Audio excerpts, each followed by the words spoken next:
L'agent qui avait fait du doute son métier a fini par être bouleversé par un Français. Et quand je dis bouleversé, je ne parle pas d'une simple impression passagère, de ce genre de petite émotion que l'on oublie dès que l'on rentre chez soi. Non. Je parle d'un choc intérieur, d'une fissure lente, presque invisible au départ, mais qui finit par faire tomber un mur entier.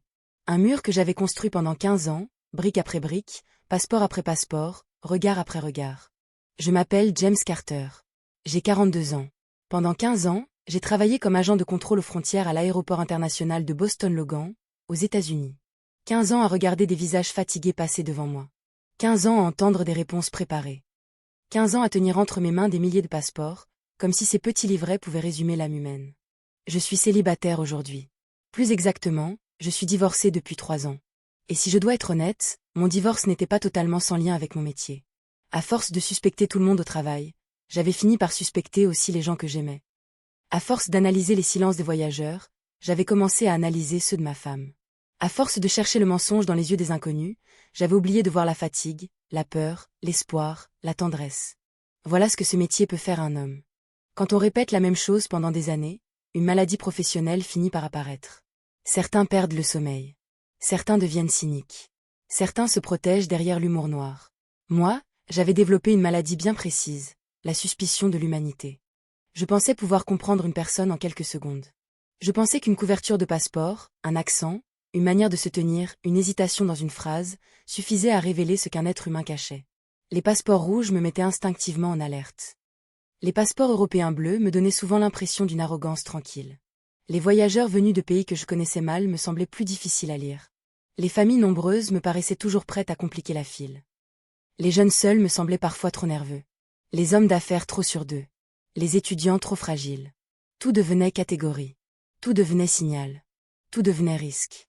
Je n'étais plus un homme qui regardait d'autres hommes. J'étais devenu une machine à classer. Et puis, un événement a commencé à desserrer ce mécanisme rouillé à l'intérieur de moi. Un événement banal en apparence, presque ridicule, mais qui a planté une question dans mon esprit. Cette question allait me suivre pendant des mois, jusqu'à ce qu'un Français revienne dans ma vie. Suivant, s'il vous plaît. C'était la phrase que je répétais des centaines de fois par jour. Je prenais le passeport. Je comparais le visage. Je posais quelques questions. Y est tampones. Je rendais le document. Et recommençais. Week-end, fêtes, vacances scolaires, peu importait. Quand les autres partaient se reposer, nous, les agents de contrôle, nous voyions les fils grossir, les nerfs se tendre, les enfants pleurer, les adultes perdre patience. Bien sûr, notre mission est essentielle. Protéger une frontière n'est pas un jeu. Il faut repérer les faux documents, les intentions dangereuses, les incohérences, les comportements suspects. Il faut protéger des vies. Il faut défendre un pays. Pendant longtemps, je me suis accroché à cette idée noble pour supporter la lourdeur de mon quotidien. Mais la vérité, c'est que ce travail vous écrase à petit feu. En quelques secondes, vous décidez si une personne peut continuer son voyage ou non. En quelques questions, vous touchez à des rêves, des carrières, des retrouvailles familiales, des études, des vacances économisées pendant des années. Un tampon peut ouvrir une porte. Une décision peut la fermer. Et face à une telle responsabilité, j'avais choisi la stratégie la plus froide. Croire que tout le monde cache quelque chose. Tout le monde ment. C'était devenu ma philosophie professionnelle.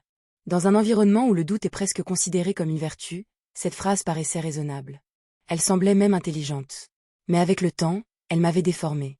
Je me souviens de mes préjugés avec honte. Les Britanniques commençaient souvent poliment, mais si les questions se prolongeaient, je croyais voir apparaître une impatience hautaine. Les groupes venus d'Asie de l'Est me semblaient parfois désorganisés lorsqu'ils voyageaient ensemble. Les Scandinaves me semblaient tellement silencieux que je ne savais pas s'ils étaient calmes ou méfiants. Les Américains eux-mêmes, quand ils revenaient au pays, pouvaient se comporter comme si la frontière leur appartenait déjà.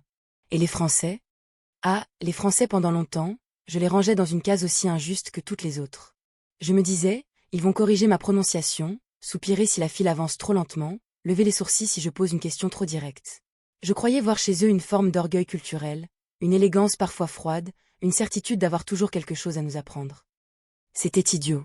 Mais c'était là, dans ma tête, profondément installé. Et pourtant, ce sont justement des Français qui allaient fissurer mes certitudes. Un soir d'été, l'aéroport était saturé. Des vols étaient arrivés en retard à cause d'orages sur la côte. Les passagers s'entassaient devant les guichets. On entendait des valises rouler, des enfants se plaindre, des annonces se répéter au plafond. L'air était lourd, électrique, presque agressif. Tout le monde voulait passer plus vite.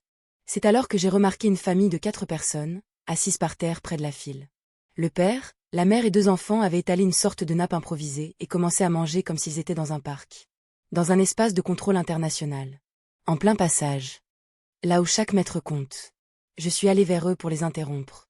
L'homme a levé la tête et a lancé, dans un anglais maladroit. I'm French. French family. Quelque chose sonnait faux. Pas seulement l'accent. Pas seulement la phrase. Il y avait une manière de prononcer French comme un bouclier, comme si ce mot devait leur offrir une sorte de traitement privilégié. J'ai regardé les passeports. Ils n'étaient pas français. Ils venaient d'un autre pays. Ils avaient simplement tenté d'utiliser l'image de la France comme une façade respectable. Pourquoi faire semblant d'être français? La question m'a frappé plus fort que je ne l'aurais admis sur le moment. Après vérification, la situation n'était pas criminelle, mais elle était révélatrice.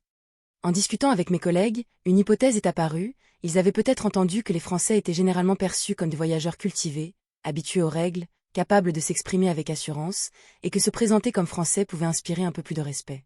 Ce jour-là, j'ai commencé à observer plus attentivement les voyageurs français. Non pas les clichés, non pas les caricatures, les gestes. Et ce que j'ai découvert m'a surpris. Bien sûr, tous les Français ne sont pas des modèles de patience. Bien sûr, certains râlent. Bien sûr, certains soupirent. Personne ne devrait transformer un peuple entier en carte postale dorée. Mais il y avait, chez beaucoup de voyageurs français, une série de détails qui revenaient avec une régularité troublante. Quand ils arrivaient au guichet, beaucoup commençaient par dire « bonjour ». Pas un bonjour jeté au hasard. Un vrai bonjour, posé là comme une reconnaissance. Même fatigués, même pressés, même avec un accent anglais imparfait, ils prenaient souvent ce petit instant pour établir un rapport humain. Ils tendaient le passeport dans le bon sens. Cela peut paraître insignifiant, mais pour nous, qui manipulons des centaines de documents chaque jour, ce petit geste change tout. Le document était orienté vers moi, ouvert à la bonne page, parfois accompagné d'un léger signe de tête. Comme si la personne disait sans le dire, « Je sais que vous travaillez. Je vais vous faciliter les choses. » Ce n'était pas de la soumission. Ce n'était pas une politesse automatique. C'était une forme de considération discrète. Dans les fils, les Français parlaient parfois entre eux. Oui. Ils commentaient, plaisantaient, débattaient même, comme si un sujet de société pouvait surgir entre 2 valises. Mais rarement ils mettaient leur téléphone à plein volume. Rarement ils bousculaient sans s'excuser. Et lorsqu'un enfant dépassait la ligne ou qu'une valise gênait, un parent disait souvent « Attention, laisse passer les gens ». J'ai commencé à remarquer ces phrases simples. « Pardon »,« Merci »,« Allez-y »,« Excusez-moi »,« Bon courage ». Ce dernier mot, surtout, m'a marqué. Bon courage. Des voyageurs me le disaient parfois après un contrôle long, en voyant la file derrière eux. Au début, je trouvais cela presque ironique. Puis j'ai compris, ce n'était pas une formule vide. C'était une manière française de reconnaître la difficulté de l'autre, même dans un échange bref. Un matin, une jeune Française a ramassé un ticket froissé au sol et l'a jeté dans une poubelle, alors que ce n'était manifestement pas le sien. Elle n'a pas regardé autour d'elle pour recevoir des compliments. Elle n'a pas filmé son geste. Elle a fait comme si c'était normal. Un autre jour, une femme âgée, française elle aussi, a remarqué qu'un jeune couple derrière elle risquait de manquer une correspondance. Elle leur a proposé de passer devant. Le jeune homme a refusé d'abord, gêné. Elle a souri et a répondu « Ne discutez pas, vous avez un avion à prendre ». Ce n'était pas grandiose. Ce n'était pas héroïque. Mais dans un aéroport saturé, où chacun protège jalousement sa place dans la file, ce geste avait quelque chose de presque révolutionnaire. Peu à peu, ces scènes ont commencé à me déranger. Non pas parce qu'elles étaient négatives, mais parce qu'elles contredisaient ma vision du monde. Moi qui pensais que la frontière révélait surtout le mensonge, je voyais soudain qu'elle révélait aussi l'éducation, la pudeur, l'attention, la dignité. Et puis il y eut ce jeune étudiant français. Il est arrivé à mon guichet avec un sac à dos trop lourd et un regard inquiet. Il m'a dit dans un anglais hésitant qu'il venait pour un programme universitaire à Boston. Je lui ai demandé ses documents. En ouvrant son passeport, une petite photo est tombée sur le comptoir. Je l'ai ramassée. C'était une photo de famille.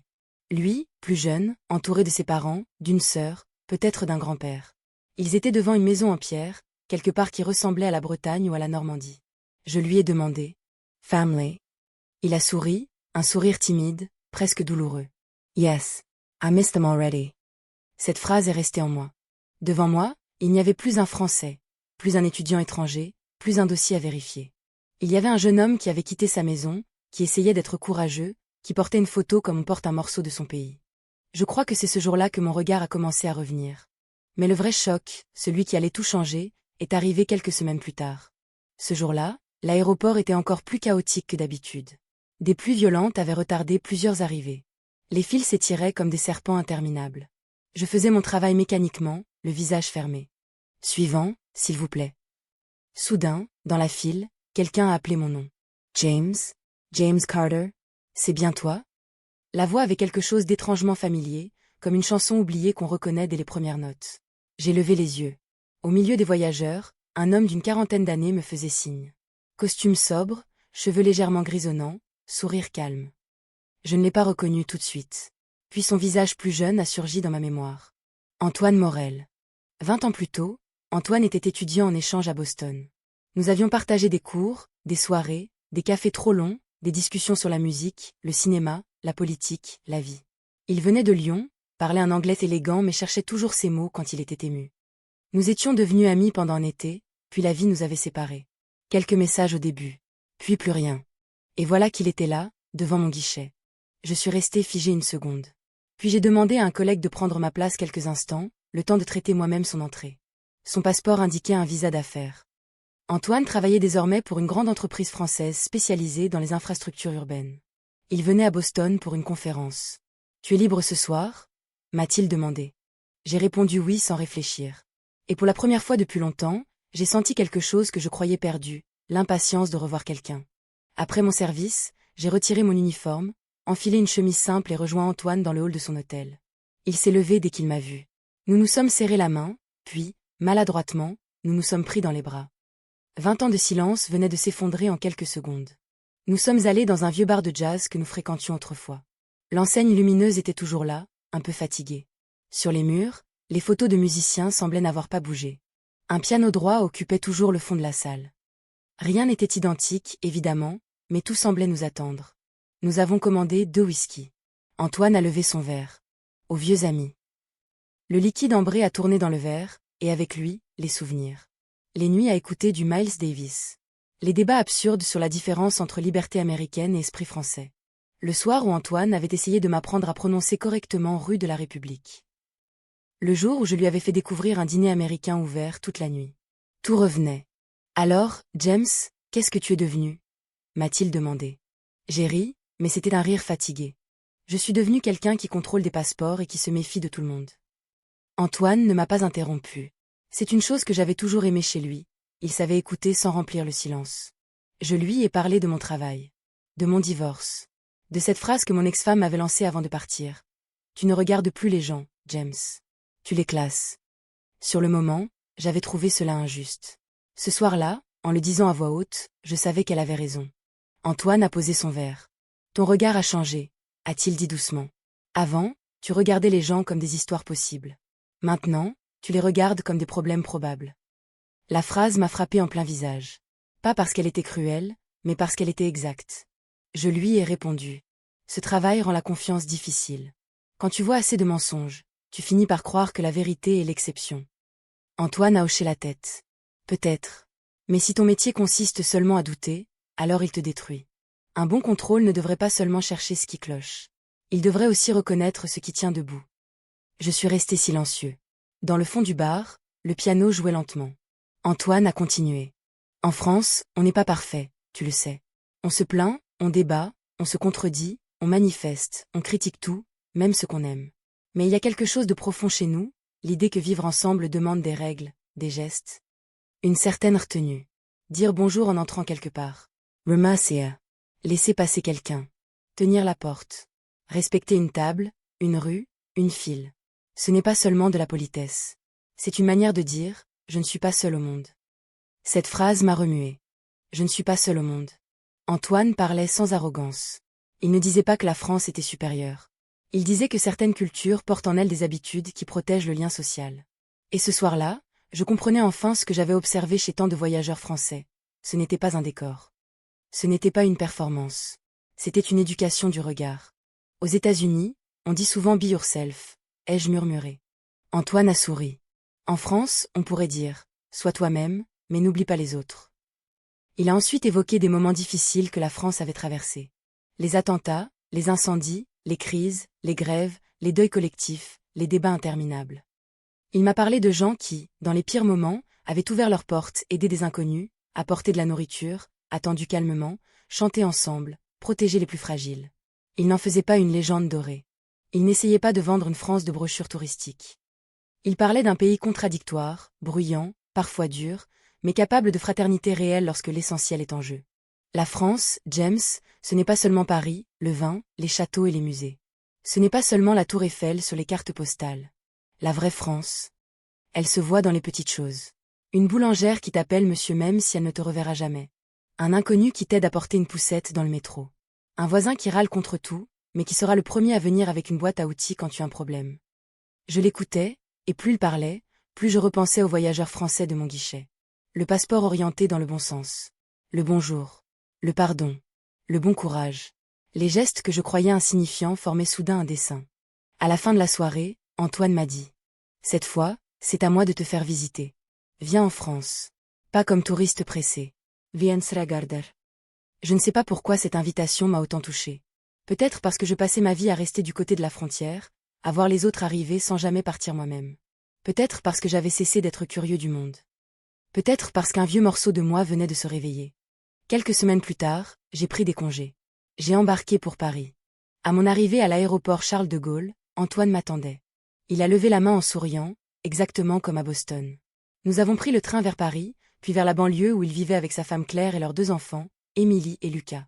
Leur maison n'avait rien d'extraordinaire. Jasmine. C'était une maison vivante. Des livres dans le salon. Des dessins d'enfants sur le réfrigérateur. Une table dressée simplement. Bien, presque une ponctuation de la vie. Pendant mon séjour, Antoine m'a emmené à Paris, bien sûr. J'ai vu la Seine, les façades haussmanniennes, les cafés serrés les uns contre les autres, les librairies, les ponts, les musées. Mais ce ne sont pas les monuments qui m'ont le plus marqué. Ce sont les gens. Dans le métro, un adolescent m'a prévenu que je m'étais trompé de direction. Il l'a fait en anglais, maladroitement, mais avec un sourire fier d'avoir pu aider. Dans une petite rue, une vieille dame m'a vu hésiter avec mon téléphone et m'a demandé si je cherchais quelque chose. Elle a pris le temps de m'expliquer le chemin, puis a ajouté « Vous verrez, c'est plus joli par la petite place ». Ce détail m'a touché. Elle ne m'indiquait pas seulement le trajet le plus rapide. Elle me donnait le chemin le plus beau. À Lyon, Antoine m'a fait découvrir les traboules, les quais, les bouchons, cette manière lyonnaise de mêler discrétion et gourmandise. À Strasbourg, j'ai vu une France différente, tournée vers l'Europe, avec des maisons à colombages et une douceur presque frontalière. En Normandie, face à la mer, j'ai compris que l'histoire n'était pas seulement dans les livres. Elle était dans le vent, dans les cimetières, dans le silence des visiteurs. Et partout, j'ai vu cette même chose, une attention discrète. Pas parfaite. Jamais parfaite. J'ai vu des gens râler, évidemment. J'ai entendu des débats animés dans les cafés. J'ai vu un serveur impatient, un conducteur agacé, une administration compliquée. La France n'est pas un conte de fées. Ceux qui prétendent se lamentent. Mais ceux qui réduisent la France à l'arrogance et aux plaintes mentent aussi. La France que j'ai vue était plus profonde. Elle avait des défauts visibles et des qualités silencieuses. Elle pouvait être dure en surface et généreuse en dessous. Elle pouvait discuter pendant 1 heure pour choisir une règle, puis la respecter avec une gravité presque théâtrale. Elle pouvait critiquer son propre pays avec férocité, mais se redresser immédiatement si un étranger l'insultait injustement. Cette contradiction m'a fascinée. Un soir, dans un petit restaurant près de Montmartre, le serveur m'a demandé d'où je venais. Quand j'ai répondu Boston, il a souri et m'a parlé d'un cousin qui rêvait d'aller aux États-Unis. À la fin du repas, il m'a offert un conseil plutôt qu'un dessert. Ne partez pas de Paris sans marcher tôt le matin. La ville appartient à ceux qui se lèvent avant le bruit. Le lendemain, je l'ai fait. J'ai marché avant 8 heures. Paris était presque vide. Les camions de livraison, les volets qui s'ouvraient, l'odeur du café, les premiers clients dans les boulangeries. Et là, sans spectacle, sans cliché, j'ai senti une émotion étrange. Je comprenais pourquoi tant d'étrangers parlent de la France comme d'un pays qui les change. Ce n'est pas seulement la beauté. C'est la manière dont cette beauté est mêlée à la vie quotidienne. Quand je suis revenu à Boston, je n'étais pas devenu naïf. Je n'avais pas oublié mon métier. Je savais toujours qu'il fallait vérifier, questionner, protéger. Mais quelque chose avait changé. Le premier jour de mon retour, un jeune Français s'est présenté à mon guichet. Il a dit bonjour, a posé son passeport devant moi, ouvert dans le bon sens. Il avait l'air nerveux. Autrefois, j'aurais vu un dossier à traiter. Cette fois, j'ai pensé à Antoine. J'ai pensé à l'étudiant avec sa photo de famille. J'ai pensé aux rues de Paris au petit matin. J'ai posé mes questions avec précision, mais sans froideur. Puis j'ai tamponné son passeport. Bienvenue à Boston. Bon séjour. Il a souri, visiblement soulagé. Ce sourire m'a rappelé une vérité simple. Une frontière sépare des territoires, mais elle ne devrait jamais nous empêcher de voir l'humain. Un autre jour, une jeune femme chinoise s'est présentée devant moi, très nerveuse. Autrefois, Mon esprit aurait immédiatement activé une série de soupçons automatiques. Passeport rouge. Réponse courte. Regard fluent. Mais cette fois, je me suis arrêtée intérieurement. Je lui ai parlé calmement. Elle venait pour visiter une amie. Ses documents étaient en règle. Je lui ai rendu son passeport avec un sourire. Je vous souhaite un excellent voyage. Elle a semblé surprise, puis heureuse. Plus tard, une famille indienne est arrivée. Le père parlait difficilement anglais et s'embrouillait dans ses explications. La file derrière lui commençait à s'impatienter. Avant, j'aurais accéléré, coupé, durci le ton. Cette fois, j'ai répété lentement. J'ai demandé les documents un par un. Sa petite fille, à la fin, m'a dit « thank you » avec un sourire immense. Ce genre de sourire ne fait pas de bruit, mais il change une journée. Mes collègues ont remarqué ma transformation. « James, tu es plus calme depuis quelque temps », m'a dit l'un d'eux. « Il t'est arrivé quelque chose ?» J'ai répondu « J'ai revu un vieil ami. » Et il m'a rappelé que les gens ne sont pas des catégories. Je n'ai pas expliqué davantage. Mais dans mon esprit, je savais exactement ce que je voulais dire. Quelques mois plus tard, Antoine m'a envoyé un message. « James, Claire et les enfants parlent encore de ta visite. Quand reviens-tu en France ?» J'ai souri devant mon écran. J'ai répondu « Antoine, ce voyage a changé ma manière de regarder le monde. La prochaine fois, c'est toi qui reviens à Boston. Mais je reviendrai en France, c'est certain. » Après avoir envoyé le message, j'ai regardé par la fenêtre. Chaque jour, des gens du monde entier arrivaient dans cet aéroport. Ils venaient pour travailler, étudier, aimer, fuir, découvrir, recommencer. Mon devoir restait le même, contrôler correctement, protéger la frontière, poser les bonnes questions. Mais désormais, je comprenais ceci. Contrôler une personne ne signifie pas la réduire à son passeport. Le vrai contrôle, le contrôle juste, consiste à voir l'être humain derrière le document. Un soir, après le travail, je suis passé devant une petite boulangerie française ouverte récemment dans un quartier de Boston. Je suis entré presque par réflexe. Le propriétaire m'a accueilli avec un accent chantant. « Bonjour, monsieur. Qu'est-ce qui vous ferait plaisir ?» Cette phrase, si simple, m'a ramené en France. J'ai regardé les croissants, les tartes, les pains alignés avec soin. J'ai demandé ce qu'il recommandait. Il m'a conseillé une tarte aux pommes. Je l'ai dégustée sur place. Elle était simple, équilibrée, chaleureuse. Le propriétaire m'a demandé si je connaissais la France. Oui, ai-je répondu. J'y suis allé récemment. Et je crois que j'y ai compris quelque chose d'important. Ses yeux se sont éclairés. Alors vous avez vu plus que les monuments. J'ai souri. Oui, j'ai vu les gens. En sortant, je lui ai dit merci. Il a répondu, merci à vous, et bonne soirée. Encore une petite phrase. Encore un petit geste. Mais je savais maintenant que ce sont ces détails qui construisent les points invisibles entre les êtres humains. Aujourd'hui, j'ai un nouvel objectif. Rester vigilant sans devenir fermé. Protéger une frontière sans construire une frontière dans mon cœur. Poser des questions sans humilier. Examiner sans mépriser. Douter quand il le faut, mais ne jamais commencer par condamner. La rencontre avec Antoine m'a appris que l'on peut changer, même après des années de froideur. Il suffit parfois d'un vieux visage dans une file d'aéroport, d'un verre partagé dans un bar de jazz, d'un voyage dans un pays que l'on croyait connaître à travers des clichés. Et c'est peut-être cela, la leçon la plus dérangeante pour notre époque. Nous croyons connaître les peuples parce que nous avons entendu parler d'eux. Nous croyons connaître la France parce que nous avons vu Paris en photo, entendu des blagues sur les Français, lu des critiques sur leur caractère. Mais un pays ne se comprend pas à travers les clichés. Il se comprend dans les gestes minuscules. Dans la manière de dire bonjour. Dans la façon de partager une table. Dans le respect d'une file. Dans l'aide donnée à un inconnu. Dans cette phrase simple, bon courage. Moi, l'homme qui avait fait du doute son métier, j'ai été désarmé par cela. Pas par une grande théorie. Pas par un discours politique. Pas par une campagne touristique. Mais par un Français qui m'a rappelé que derrière chaque passeport, il y a une mémoire, une famille, une culture, une douleur, une espérance. Mon histoire ne s'arrête pas ici. Elle commence ici. Chaque jour, je me tiens encore derrière mon guichet. Je dis encore, suivant, s'il vous plaît. Je vérifie encore les documents. Je pose encore les questions nécessaires. Mais mon regard n'est plus le même. Je ne cherche plus seulement ce que les gens cachent. J'essaie aussi de voir ce qu'ils portent. Parce qu'un passeport dit d'où vient une personne. Mais il ne dit pas qui elle aime. Il ne dit pas ce qu'elle a perdu. Il ne dit pas ce qu'elle espère trouver de l'autre côté. Et si un jour vous passez devant un agent fatigué, dans un aéroport bruyant, souvenez-vous de ceci. Un simple bonjour peut traverser une frontière. Un merci peut désarmer une méfiance. Une attention minuscule peut rouvrir une porte fermée depuis des années. La France m'a appris cela. Ou plutôt, un Français me l'a rappelé. Les frontières divisent les pays. Mais l'amitié, elle, ne connaît pas de douane.